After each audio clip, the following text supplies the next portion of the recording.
I'm Chay Hofilena, a journalist and lecturer at the Ateneo.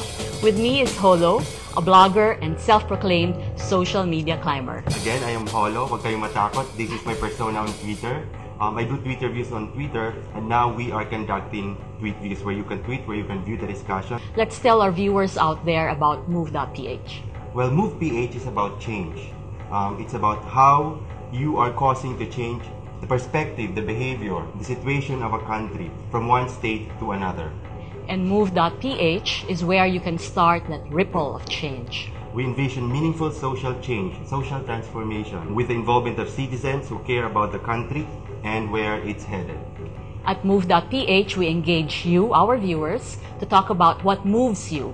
And when enough people do that, we hit a tipping point and we move our world. You can send us your questions and reactions on Twitter by tagging at MovePH, that's one word. You can also use the hashtags MovePH and Wikileaks. Or join us at facebook.com/move.ph. Our topic is about Wikileaks. Is it good or bad for journalism? With us this afternoon is Newsbreak Executive Director Glenda Gloria. Glenda has extensively covered Philippine politics, military, and conflict areas over the past 2 decades. Bart Tingon is with us. He is the convener of Media Nation, a media watchdog composed of journalists, educators, and professionals. And joining us live from Singapore is former Ambassador Rodolfo Severino, ASEAN Secretary General from 1998 to 2002. Welcome, Ambassador Severino. Thank you, Chay. At least 2,000 leaked cables from the U.S. Embassy in Manila yield many media stories on Philippine politics, the military, and even the church. One of the most controversial reports is a criticism of former President Corazon Aquino. News outlets like the Philippine Daily Inquirer reported that then U.S. Ambassador to the Philippines, Christy Kenny, described Aquino in a July 2009 memo as being only a partial icon of morality. Kenny said, Aquino left behind an incomplete transition to democratic governance and associated with disgraced former President Joseph Estrada. The alleged cable was widely reported, reaching all the way to the New York Times. Aquino's son, President Benigno Aquino III, is also the subject of a critical cable allegedly from Kenny. Wire service Agence France Presse was among those who reported that Kenny found then-Senator Aquino diffident, unassertive, and vague on specific policies he will pursue if he won office. Wikileaks also offers many revelations about the Arroyo administration. ABS-CBNnews.com reports that then-President Gloria Macapagal Arroyo defied the U.S. in declaring a state of emergency in 2006. This at the height of questions about the legitimacy of her presidency. The Philippine Star has a related report.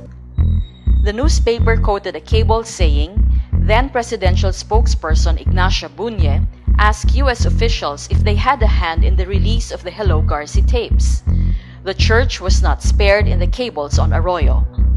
GMAnews.tv ran a story that alleged the Vatican supposedly pressured Filipino Catholic bishops not to support calls for Arroyo's resignation over alleged election cheating.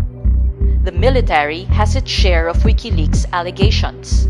The Inquirer cited a cable quoting then Defense Chief Gilbert Chodoro as saying that Lieutenant General Juancho Saban profited from the kidnapping of 3 International Committee of the Red Cross workers in 2009.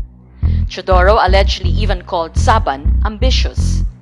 The report angered Saban, who countered that it was Chodoro who was ambitious, as he even sought the presidency in 2010. With journalists still poring over the cables, politicians, leaders, and diplomats can expect more stories, and potentially more rifts and exposés in the days to come. Reading between the lines, can't we say that it's in fact exposing how the United States is dealing with the country? We'd have to be really naive to think that it's not been happening for centuries. I mean, the thing is, let's not kid ourselves. The Americans are interested only in themselves.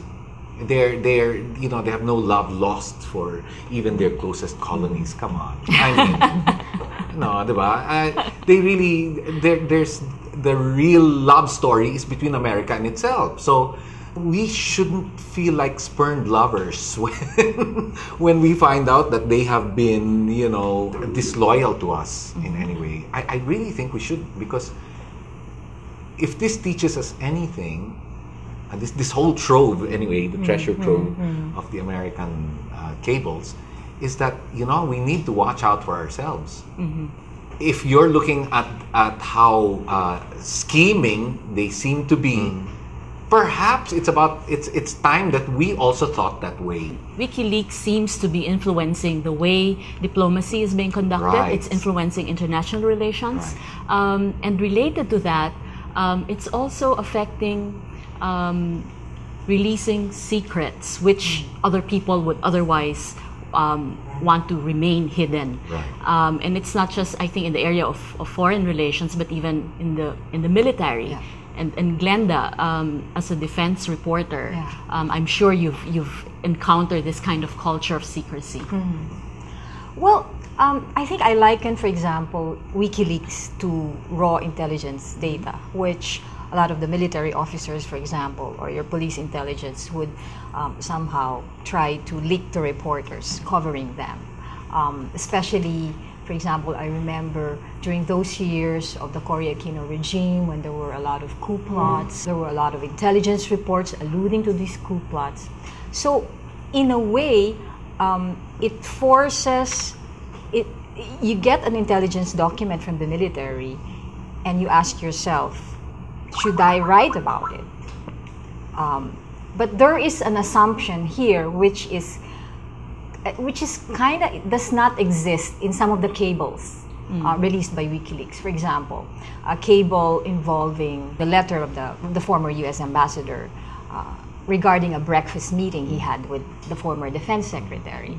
An intelligence report would somehow make you assume that that's been vetted, because you assume that it's been churned out by an intelligence staff. Of course, the other assumption is you assume that it is an intelligent staff. Yeah. But of course, that's another story altogether. But to assume that all intelligence units would have certain vetting process, but that is not present when you release a cable involving a breakfast meeting with the defense secretary, quoting him, talking about a rumor involving a general supposedly on the tape. And you write about that in a way that doesn't provide context or even probably additional details in relation to that general or to his track record, then you somehow expose the general to probably undue criticism from the public. In one WikiLeaks, they published in toto everything, including the social security numbers of the soldiers. So these were, again, you're endangering, individual lives. So where do you stop? Yeah, that's a good point. Where do you stop between secrecy and open information or complete transparency? In the case, again, I'll go back to the military. Isn't it a good thing for a democratic country, for example, to have open access to all this information which would otherwise be secret? Yes, it is a good thing to have open information that matters to the public. That's where you draw the line. Not all information concerns public interest. And that's why I think from the perspective of the journalist, you have that added layer of responsibility. Of course, technology allows WikiLeaks to be open to all. You could consume it. Yeah. Why not? But for the journalist to actually also consume it the same way as an ordinary news consumer would be somehow violating certain standards.